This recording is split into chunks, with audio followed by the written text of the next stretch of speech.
आज कमलच्या बंगल्यात वास्तुशांती होती. डोळे दिपावणारी रोषणाई केली होती. चहूबाजूने फुलांचा सुगंध येत होता. कमलचे नातवंड येणाऱ्या पाहुण्यांच्या स्वागतासाठी दारात उभी होती. कमलचा मुलगा किशोर आणि सून मुग्धा पाहुण्यांचा पाहुणचार करण्यात व्यस्त होते. पण कमलजीचा हा बंगला आहे ती कुठं होती? कमल मावशीची मोठी बहीण आशा स्वतःच्या परिवारासोबत खास कमल मावशीच्या भेटीसाठी चक्क अमेरिकेहून आली होती. किशोरने आशाला पाहिले तसा तो स्तब्धच झाला. आशा मावशी अशी अमेरिकेहून येईल याची त्याला अजिबात कल्पना नव्हती. चेहऱ्यावर खोटे स्मितहास्य करून तो मावशीजवळ आला. मावशीच्या पाया पडतच म्हणाला, मावशी तू तर मला धक्काच दिला. माझ्यासाठी तुमचे येणे अनपेक्षित होते. मावशी त्याला आशीर्वाद देत म्हणाली, किशोर अमेरिकेला वास्तव्य करून 3 वर्षे झाली. पण का कोणास ठाऊक 4 दिवस झाले मला कमलची खूप आठवण येऊ लागली. असं वाटलं माझ्या कमलीला इथे येऊन डोळे भरून पाहावे. म्हणून अविनाशला मीच म्हटलं काहीही झाले तरी 2 दिवस माझ्या कमलीकडे जायचेच. त्यात तुझं निमंत्रण आले म्हणून आम्ही इथे यायचा विचार पक्का केला. अविनाश किशोरला मिठी मारत म्हणाला, तुम्हा सर्वांना आम्ही खूप मिस करतो. किशोर दादा आम्हाला देखील तुम्हा सर्वांची आठवण येते. आशाची नजर कमलला शोधत होती. कमल कोठेही दिसत नव्हती. तोच मुग्धा आली. मावशी आणि तिचा पूर्ण परिवार पाहून तिलाही धक्का बसला. ती मावशीच्या पाया पडली. अविनाश आणि त्याच्या बायकोला अश्विनीला नमस्कार केला. आशा चहूबाजूने नजर फिरवत म्हणाली, किशोर कमली कुठे आहे? किशोरने मुग्धाकडे पाहिले. मावशी तुम्ही सगळे फ्रेश व्हा आणि चहा पाणी करून घ्या. मी तुम्हाला आईच्या रूमवर घेऊन जाते. कमली इथे का आली नाही? ती रूम मध्ये काय करते आहे? तिची तब्येत बरी नाही का? काळजीच्या स्वरात आशा म्हणाली, नाही तसं काही नाही. सकाळपासून त्याही माझ्यासोबत धावपळ करत होत्या म्हणून आम्हीच दोघांनी त्यांना रूममध्ये आराम करायला पाठवले. बरं ठीक आहे, चल मला तिच्या जवळ घेऊन चल. मावशी एक महत्वाचे काम आहे, मी लगेच येतो असे म्हणत किशोर घाईगडबडीत वरील रूमच्या दिशेने गेला. मावशी चला आईंच्या रूमवर जाऊया. मुग्धा मावशी, अविनाश, अश्विनी आणि मुग्धा कमलच्या रूममध्ये गेले. कमल देवाघरी गेलेल्या तिच्या नवऱ्याच्या फोटोकडे पाहून अश्रू ढाळत होती. कित्येक वर्षाने आपल्या लहान बहिणीला पाहून आशा प्रचंड खुश झाली. थरथरत्या आवाजात तिने कमलला आवाज दिला. कमली आपल्या मोठ्या बहिणीचा आवाज ऐकून कमल लगेच मागे वळली. क्षणातच कमलचे डोळे काठोकाठ भरले. कंठ दाटून आला. ताई आशा पुढे सरसावली. आया आपल्या लहान बाळाला जशी मिठी मारते अगदी तशीच आशाने कमलला मिठीत घेतले. आशा कमलचे मुके घेऊ लागली. डोक्यावरून हात फिरवू लागली. दोघींच्या अश्रूचा बांध फुटला. ते दृश्य पाहून अविनाश आणि अश्विनीच्या डोळ्यात पाणी आले. बाळा कमली कशी आहेस ग? कमलचे डोळे पुसतच आशाने विचारले. ताई मी बरी आहे, तू कशी आहे? कमल आशाने मुग्धाकडे प्रश्नार्थक नजरेने पाहिले. कमल असे थांबून थांबून आणि बोबडे बोलते आहे हे बघून तिला वाईट वाटले. आशा कमलच्या डोक्यावर हात फिरवत म्हणाली, तुला काय झाले? व्यवस्थित बोलता येत नाही, अशी का बोलते आहेस? हे ऐकून कमल गप्प बसली. पुन्हा तिच्या डोळ्यात काठोकाठ पाणी भरले. आशाने तिच्या डोळ्यातील पाणी पुसले आणि म्हणाली, बरं असू दे, बस आपण गप्पा मारूयात. तोच किशोर आला आणि म्हणाला, मावशी तुम्ही सगळेच लांबचा प्रवास करून आला आहात तर थोडंसं फ्रेश व्हा. असेही आता पाहुणे गेल्यावर आपल्याला भरपूर वेळ आहे, आपण निवांत गप्पा मारूया. त्याने कमलकडे पाहिले आणि म्हणाला, बरोबर ना आई? कमलने फक्त होकारार्थी मान हलवली. आशा, अविनाश, अश्विनी सर्वजण प्रवास करून थकले होते. तिघेही फ्रेश होण्यासाठी गेले. इथे कमलच्या डोळ्यातून फक्त आणि फक्त अश्रू बाहेर येत होते. तिला प्रचंड भरून आले होते. आशाला बघून तिच्या जीवात जीव आला होता. तिच्या तोंडातून काहीच शब्द फुटत नव्हते. पण आज कितीतरी वर्षांनी आशा भेटायला आल्यामुळे ती मनोमन सुखावली होती. सर्व पाहुणे गेले होते. आता निवांत वेळ भेटला होता. आशा डोळे भरून कमलला पाहत होती. सतत तिच्या डोक्यावरून हात फिरवत होती. किशोर इकडच्या तिकडच्या गप्पा मारत होता. किशोर बोलू लागला, मावशी तुम्ही सगळे आलात, मला खूपच छान वाटलं. किती वर्षानंतर मी तुम्हाला बघतो आहे. कमल फक्त बोलणं ऐकत होती. अविनाश बोलू लागला, हो किशोर, आम्हालाही कधी भारतात येतो आहे असं झालं होतं. लॉकडाऊन मध्ये काका गेले आणि आम्हाला तेव्हा यायला जमलं नाही. खूपच वाईट वाटलं. असं एकाएकी काकांचं जाणं फारच वाईट वाटलं. आई सुद्धा प्रचंड रडली. कमल मावशीची तिला सतत आठवणी येत होती. पण काय करणार, आम्हाला यायला जमलंच नाही. यंदा मात्र आई माझ्या पाठीच पडली. काहीही झालं तरी कमल मावशीच्या बंगल्याच्या वास्तुशांतीला जायचंच हे तिने ठणकावून सांगितले. त्यानिमित्ताने मावशीची भेट होईल आणि तुम्हा सर्वांची भेट होईल. मी देखील रजा काढली आणि आलो. किशोरचे वडील म्हणजेच कमलचे पती शामराव कोरोनामध्ये गेले. शामरावच्या आठवणीने कमलचे डोळे भरून आले. तिने पदर डोळ्याला लावला. आशा तिच्या बाजूलाच होती. तिने तिच्या खांद्यावर हात ठेवला आणि तिचे सांत्वन करू लागली. कमल, रडू नकोस. जे झालं ते खरंच वाईट झालं. असे व्हायला नको होते, पण आता तू स्वतःला सावर. गरिबीतून आपण वर आलो. इतकं सारं वैभव तू आणि शामभावने निर्माण केलं.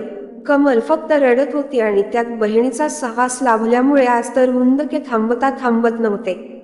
आशाने कमलचा हात हातात घेतला आणि म्हणाली, कमली, सावर स्वतःला. तिने स्वतःच्या पदराने कमलचे डोळे पुसले. कसंबस कमलने स्वतःला सावरलं. मावशी पुढे बोलू लागली, किशोर, खूपच छान बंगला आहे. आज डोळ्याचे पारणे फिटले बघ. मुग्धा आणि किशोर एकमेकांकडे फक्त पाहत होते. मावशी तिच्या सुनेला सांगू लागली, अश्विनी, तुला सांगते, आधीचे दिवस आम्ही खूपच गरिबीत काढले बघ. कधी कधी जेवायला 2 घास नसायचे. आई वडिलांकडे गरिबी आणि नवऱ्याकडेही गरिबी, आणि आता सोन्याचे दिवस आले तर आमच्या दोघींच्याही नवऱ्यांनी साथ सोडली. असो, मरणाच्या दारात एक ना एक दिवस सर्वांना जायचे आहे. मी तर हे सारे वैभव डोळ्यात साठवून जाणार आहे. आता मात्र डोळे मिटले तरी काही हरकत नाही बघ. अविनाश जरा रागातच म्हणाला, आई, तू हे काय बोलते आहे? डोळे मिटले म्हणजे काय? तू आम्हाला हवी आहेस असं पुन्हा अजिबात बोलू नकोस. अविनाशच्या बोलण्याला दुजोरा देत अश्विनी म्हणाली, हो ना आई, तुम्ही ना खरंच काहीही बोलता. कशाला असा वाईट विचार करता? तुम्हाला काही होणार नाही. 100 वर्ष तुम्हाला पार करायचेच आहेत आणि तुमची 100री आपण थाटामाटात साजरी करायची आहे बरं का? हे ऐकून आशा स्वतःचा चष्मा सावरत म्हणाली, बरं, यमराज मला घ्यायला जर आला तर मी त्याला तुमचा प्लॅनिंग सांगेन. त्याला म्हणणार, माझ्या मुलाने आणि सुनेने 100रीचे प्लॅनिंग केले आहे. ते झालं की मगच ये बाबा. 100री पार होईल तेव्हा चैन. तुझ्यासोबत सर्वजण हसू लागले. अविनाश, आई तू पण ना. खरंच अविनाश, मी फक्त गंमत केली रे. इतकं मनाला काय लावून घेतोस? आशा, अविनाश, अशी गंमत पुन्हा नको आई. आशा, बरं, अशी गंमत पुन्हा नाही. आशा, कमली, बोल ग काहीतरी. कमल बोलण्याचा प्रयत्न करू लागली, ताई, मला खूप बोलावे वाटते. मुग्धाने आईस्क्रीम पॅक आणला होता. सर्वांना आईस्क्रीम देत म्हणाली, आता 12 वाजले आहेत, आपण झोपूया. सर्व थकले आहेत आणि मावशी, तुम्ही तर आमच्यापेक्षा जास्त थकले आहात.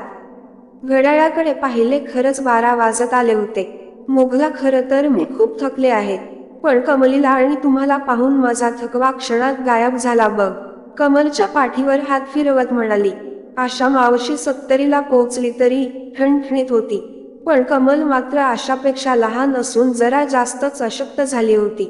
आशा मावशी उठली आणि म्हणाली, मी आज माझ्या बहिणीच्या रूममध्ये झोपणार आहे. आम्हा बहिणींना कोणीही डिस्टर्ब करायचं नाही. किशोर मावशी, तुला मी वेगळा रूम देतो, त्यात निवांत झोप. अजिबात नाही, मला कमलीकडेच झोपायचं आहे. आम्ही बहिणी किती वर्षानंतर भेटलो आहोत. आज रात्रभर आम्ही खूप साऱ्या गप्पा मारणार आहोत. कमलला हायसे वाटले. ती सुद्धा प्रचंड खुश झाली. आज आपल्यासोबत ताई झोपणार या विचाराने सुखावली. अविनाश म्हणाला, बरं मावशी, झोपतो आईसोबत. सर्वजण झोपायला निघून गेले. इथे अश्विनी आणि अविनाश वेगळ्या खोलीत आले. अवि, मला माहित नाही का, पण वेगळंच काहीतरी वाटतंय. अश्विनी, अविनाश म्हणाला, वेगळं काहीतरी वाटतंय म्हणजे नक्की काय वाटतं आहे? अश्विनी म्हणाली, अवि, मला किशोर आणि मुग्धा या दोघांचं वागणं जरा विक्षिप्त वाटतंय. असं काहीतरी गुपित असल्यासारखं. अविनाश, अगं अश्विनी, तसं काही नाही. हल्ली तू सिरियल जास्तच पाहू लागली आहेस म्हणून असे बोलते आहेस. प्रत्येक ठिकाणी प्रत्येक वेळी तुला काही ना काही संशय येतो बघ. अश्विनी म्हणाली, मी खरंच सांगते आहे, मला दोघांच्या वागण्यात काहीतरी वेगळेपणा वाटतोय. अविनाश म्हणाला, काही वेगळेपणा नाही, सर्व व्यवस्थित आहे. मावशीचा किती छान बंगला आहे बघ. छान पूजा झाली, किती पाहुणे आले होते. अजून काय हवं आहे? अश्विनीला आता पुढे काय बोलावं हे कळत नव्हतं. अश्विनीच्या मनात अनेक प्रश्न घोळत होते. दिवसभराच्या थकव्यामुळे तिचा डोळा लागला होता. कमल, तू जा, मी आलेच. आशा कमल आपल्या रूममध्ये निघून गेली. इथे आशाने किशोरला थांबवले. किशोर मनात विचार करू लागला, मावशीला नक्की काय विचारायचे आहे, कशासाठी तिने मला थांबवले आहे. आशाने काळजीच्या स्वरात त्याला विचारले. किशोर, कमलला काय झाले आहे? बोलताना अडखळते, मध्ये मध्ये काही शब्दही नीट बोलत नाही. किशोर म्हणाला, मावशी मी तुला सांगणारच होतो. आईला अचानक हा त्रास सुरू झाला आहे. हात पाय देखील थरथरतात. मध्येच बोबडं बोलते. डॉक्टरांची ट्रीटमेंट चालू आहे. डॉक्टर म्हणाले काही लोकांना असा त्रास वयोमानानुसार होतो. हे सर्व ऐकून तिला प्रचंड दुःख झाले. तिचे मन कासावीस झाले. आपल्यापेक्षा वयाने लहान असलेल्या बहिणीला हा त्रास व्हावा हे ऐकून तिला रडू आले. किशोर म्हणाला, मावशी काळजी करू नकोस, आई बरी होईल. तो आता झोपतो, थकली असशील. आशा जड पावलांनी कमलच्या रूममध्ये गेली. पाहते तर कमल आशाचीच वाट बघत होती. आशाला पाहिले तसे ती लगबगीने आशाजवळ आली. ताई, मला काहीतरी बोलायचे आहे, जरा अडखळतच ती म्हणाली. कमलच्या डोळ्यात एक वेगळीच चमक होती. आशाला जाणवलं नक्कीच तिला महत्वाचे बोलायचे आहे. कमल, तुझ्याशी गप्पा मारायलाच तर इतक्या लांबून आले आहे. तुझी खूप आठवण येत होती. कुठेच मन लागत नव्हते. सतत तुझाच विचार येत होता. कमलने रूमच्या बाहेर कोणीही नाही याची खात्री केली. कमलने हळूच दार लावून घेतलं. कमल बोलू लागली तोच मुग्धाने दारावर थाप मारली. कमल खूपच दचकली. कमल, इतकं काय झाले दचकायला, असे म्हणत आशाने दरवाजा उघडला. मुग्धा आत येत म्हणाली, चांगल्या गप्पा रंगल्या आहेत वाटतं. सॉरी मावशी, ते आईंच्या रात्रीच्या गोळ्या द्यायला विसरले म्हणून आले. मुग्धाने हातात आणलेल्या गोळ्या कमलला दिल्या. कमल नकारार्थक मान हलवत म्हणाली, मला नको गोळ्या. मुग्धा मावशीकडे पाहत म्हणाली, मावशी तुम्ही बघितले, आईंच्याच तब्येतीसाठी खटाटोप चालू आहे, तरी देखील औषध नकोच म्हणतात. आता तुम्हीच त्यांना समजावून सांगा. आशा दटावत कमलला म्हणाली, कमली गोळ्या घे, नाही तर मी तुझ्याशी अजिबात बोलणार नाही. आशा बोलणार नाही म्हणून कमलची इच्छा नसतानाही तिने गोळ्या खाल्ल्या. चालू द्या तुमच्या गप्पा, मी जाते, असे म्हणत मुग्धा निघून गेली. कमल बोलण्यासाठी आतुर झाली होती. खूप काही साचलं होतं मनात, निचरा करायचा होता. मुग्धा गेली. कमलने आशाचा हात घट पकडला आणि बोलू लागली, ताई तुझ्याशी खूप बोलायचे आहे. प्रत्येक वाक्य बोलताना जरा ती अडखळतच होती. आशा लक्षपूर्वक ऐकू लागली. मला किशोर आणि मुग्धाविषयी बोलायचे आहे. काय बोलायचे आहे? आशा, किशोरने सकाळी मला रूममध्ये बंद केले होते, असे बोलून ती रडू लागली. हे ऐकताच आशाच्या तळपायाची आग मस्तकात गेली. त्याने असे का केले? कमल काय बोलणार यासाठी ती आतुर झाली होती. कमलच्या डोळ्यावर झोप आली. अगदी तिला गुंगी आली आणि ती बसल्या बसल्या झोपून गेली. आशाला हे ऐकून प्रचंड धक्का बसला. तिने ठरवलं उद्या किशोरला जाब विचारायचाच. आशा रात्रभर या अंगावरून त्या अंगावर करत होती. तिला झोपच लागली नाही. मनात सतत विचार येत होते, का असे केले किशोरने? सकाळ झाली. कोणीतरी दार वाजवले. आशाला वाटले मुग्धा किंवा किशोर असेल. ती तडक उठली आणि जरा नाराजीतच दार उघडले. आशाच्या कपाळावर आठ्या पडल्या होत्या. पाहते तर अश्विनी होती. अश्विनी तू? आशा, हो आई, मी आत येऊ का? हो ये ना. आशा, आई मला तुमच्याशी फार महत्वाचं बोलायचं आहे. अश्विनी म्हणाली, बोल अश्विनी, काय बोलायचे आहे? आई, मी आधीच माफी मागते. आशा म्हणाली, माफी कशासाठी? मी जे बोलणार आहे कदाचित तुम्हाला वाईट वाटेल किंवा तुम्हाला माझा रागही येईल, पण मला बोलावं लागेल. आशा म्हणाली, हे बघ अश्विनी, मी तुला तुझ्या लग्नाच्या दिवशी सांगितलं होतं, मनात कोणत्याही शंका कुशंका नको. सासूसून असलो तरी आपल्या नात्यात पारदर्शकता महत्वाची आहे. अश्विनी आई, म्हणूनच तर मी तुमच्याशी बोलायला आले आहे. ती पुढे बोलू लागली, आई कालपासून मी बघते आहे, मला किशोर आणि मुग्धाविषयी काहीतरी सांगायचे आहे. खरं तर मला दोघांचं वागणं जरा विचित्रच वाटतं आहे. मला जो संशय आला तो खरा आहे हे मला रात्रीच समजले, म्हणून तेच सांगायला मी आले आहे. अश्विनी हळू आवाजात बोलू लागली, आई मी रात्री पाणी पिण्यासाठी उठले तेव्हा रूमच्या बाहेर आले, पाहते तर मुग्धा तुमच्या रूमला कान लावून ऐकत होती. हे ऐकून आशाला धक्का बसला. आशा रागानेच बोलू लागली, काय ती आमचं बोलणं लपून ऐकत होती? पण का? अश्विनी म्हणाली, तेच तर, मला आल्यापासून किशोर आणि मुग्धा दोघांचं वागणं योग्य वाटत नाही. काहीतरी लपवल्यासारखं करत आहेत. कमली मला आल्यापासून म्हणते आहे तुला काहीतरी सांगायचे आहे आणि झोपण्यापूर्वी तिने मला सांगितलं की किशोरने तिला खोलीमध्ये बंद केले होते. अश्विनी आवाज वाढवत म्हणाली, देवा, कमल मावशीला रूममध्ये बंद केले होते. आशाच्या डोळ्यात अश्रूची धार लागली. अश्विनी आशाच्या दिशेने सरसावली. ती आशाचे अश्रू पुसत म्हणाली, आई, हे असं कमजोर होऊन कसं चालणार? आपल्याला मार्ग काढावा लागणार. आशा शून्यात नजर लावून बसली होती. खरं तर हा मोठा धक्का होता. आपण बहिणीला भेटायला आलो होतो, सुखाचे 4 क्षण वेचायला आलो होतो. हा सर्व प्रकार ऐकून डोकं सुन्न झाले होते आणि रागही आला होता. आत्ताच्या आत्ता किशोरला जाऊन जाब विचारते, माझ्या बहिणीचे असे हाल लावले आहेत, असे म्हणत बाहेरच्या दिशेने पाऊल ठेवले. अश्विनी आशाला थांबवत म्हणाली, आई, तुम्ही थांबा प्लीज, असे काही वागू नका. असे तडक जाऊन विचारणे योग्य नाही. आधी तुम्ही कमल मावशी सोबत सविस्तरपणे बोला. त्या काय बोलतायत ते पाहू आणि पुढे काय करायचे ते विचार करूया.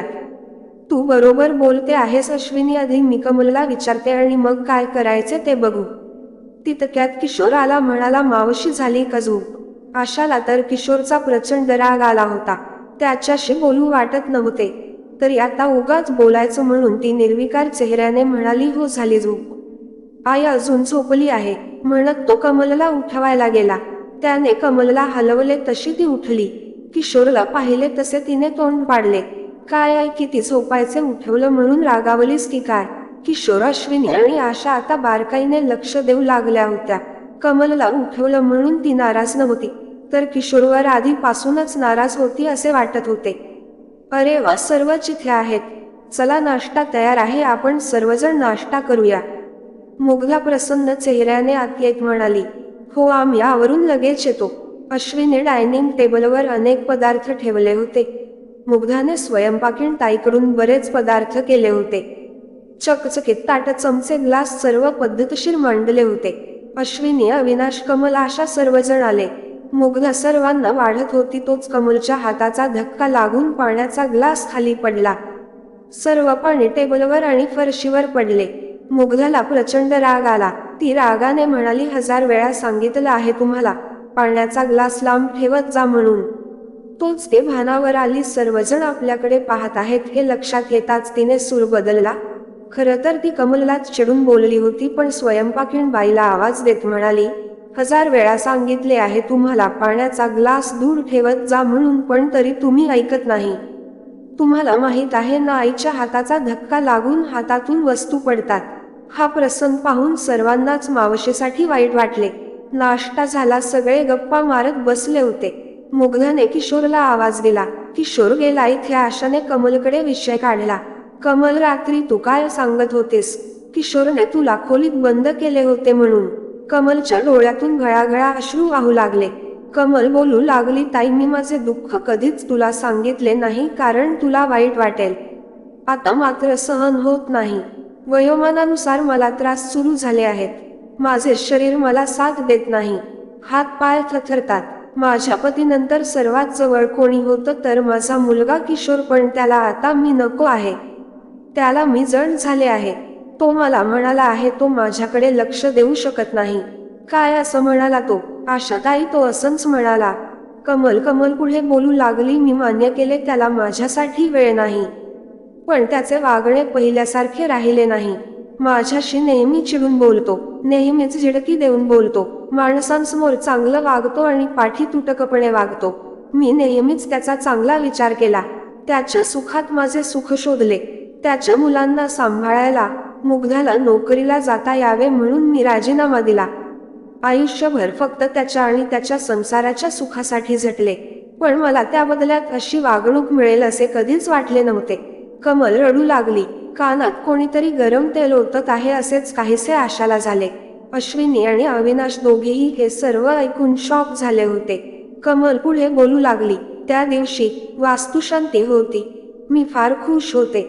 सर्व पाहुण्यांनी घर भरलं होतं. किशोरच्या कंपनीतले देखील आले होते, तसेच त्याचे साहेब देखील आले होते. मी प्रसाद वाटत होते. प्रसाद देताना साहेबांच्या शर्टवर प्रसाद पडला. हेच केशवने पाहिले. त्याला प्रचंड राग आला. त्याने मला उठवून बाजूला बसवले. मी जाणून बुजून केले नाही. नंतर मी सर्व पाहुण्यांशी गप्पा मारू लागले. पण हल्ली बोलताना मी अडखळते, कधी कधी बोबडं बोलते म्हणून तेही आवडत नाही. त्या दिवशी मी बोलताना चुकले तर सरळ त्याने मला रूम मध्ये बंद केले, कारण त्याचा अपमान झाला होता. किशोर असा वागेल वाटलं देखील नव्हतं. ताई, मी काय नाही केलं त्याच्यासाठी. त्याच्या संगोपनात मी कसलीच कसर सोडली नाही. त्याला संस्कार देण्यातही मागे पुढे पाहिले नाही. लहानपणी तो चुकला तर त्याला योग्य वळणावर आणले. तो चुकला म्हणून मी कधी त्याला रूममध्ये बंद केले नाही. उलट त्याच्यासोबत तटस्थपणे उभी राहिले, त्याला आधार दिला. मुलीला खूप प्रेम असते म्हणे. आज वर्ष झाले, काव्या मला बघायला देखील आली नाही. तिलाही माझ्यासाठी वेळ नाही. तिला खूप कामं असतात सांगते. मी फोन केला तर फोनही उचलत नाही. मी रोज तिच्या फोनची वाट बघते. ताई, मला किशोर काव्याच्या वागण्याचा प्रचंड राग आला आहे. ह्या संपत्तीचा काय उपयोग आहे? पोटचे मुलं जर अशी वागत असतील तर म्हाताऱ्या आई वडिलांनी जायचे कुठे? ताई, मी खूप सन्मानाने जगले. किशोरच्या वडिलांनी कधीच मला दुखावले नाही. पण किशोर आणि काव्या दोघेही असे वागले. असं वाटतं मी निपुत्रिक राहिले असते तर बरं झालं असतं. काय करायचं असे आई, पण जिथे फक्त हेटाळणी केली जाते, आपलीच पोरं आपल्याला वाळीत टाकतात, परक असल्याची वागणूक दिली जाते, आपण आपल्याच मुलांसाठी ओझं होऊन जातो. ताई, मला ह्या वयात काय हवं आहे? फक्त प्रेमाचे 2 शब्द. पण ताई, हे देखील नाही. रोज नव्याने मरते आहे. असं जगण्यापेक्षा एकदाचे मरण आलं तर बरं होईल. कमली, असं अभद्र बोलू नकोस. तुझी ताई अजून जिवंत आहे. थांब, त्याला चांगलाच धडा शिकवते. आशा कमलच्या तोंडावर हात ठेवत म्हणाली. इतका वेळ शांतपणे सर्वांचे बोलणं ऐकणारी स्वयंपाकीण ताई आली आणि म्हणाली, आशा मावशी, कमल मावशी 100% खरं बोलत आहेत. किशोर दादा आणि मुग्धा ताई फार वाईट वागणूक देतात. मला वाईट वाटतं, पण मी काही म्हणाले तर म्हणतात तू तुझं काम कर. आमच्या घरात काय चाललं आहे त्याच्याशी तुझा संबंध नाही, नाहीतर तुला कामावरून काढून टाकणार. मी काल किशोर दादाचे बोलणंही ऐकलं. ते कमल मावशीला वृद्धाश्रमात पाठवणार आहेत. तुम्ही खरंच घेऊन जा मावशीला. त्यांचे हाल मला बघवत नाहीत. हे ऐकून सर्वांच्या पायाखालची जमीन सरकली. किशोर आणि मुग्धा आले. आशा म्हणाली, किशोर, काही दिवसांकरता मी कमलला माझ्यासोबत घेऊन जाते. तिलाही थोडं बरं वाटेल. उद्याच आम्ही निघतो. आशाच्या बोलण्यात एक गूढ होते. अश्विनी आणि अविनाशला ते समजले. आधी किशोर आणि मुग्धाने नकार दिला, नंतर मात्र दोघेही तयार झाले. असंही किशोरला माहित होतं, आई काही झालं तरी घरात काय चालू आहे हे मावशीला कळू देणार नाही. आईच्या ह्याच वृत्तीचा जणू त्याने गैरफायदा घेतला होता. आई घरातील इज्जत घरात ठेवत आली होती म्हणून तो आईचा पावलोपावली अपमान करत होता, आणि ते बघून मुग्धाही तशीच वागत होती. दुसऱ्या दिवशी कमल, आशा सगळेच निघाले. कमलने स्वतःचा बंगला भरलेल्या डोळ्याने निहाळला. असंख्य कटू आठवणी सोबत ती गाडीत बसली. किशोर आणि मुग्धाला अजिबात पाहिले नाही. मुग्धा आणि किशोरने सुटकेचा श्वास सोडला होता. आता काही दिवस तरी कमलच्या जबाबदारीतून मुक्त झाले होते.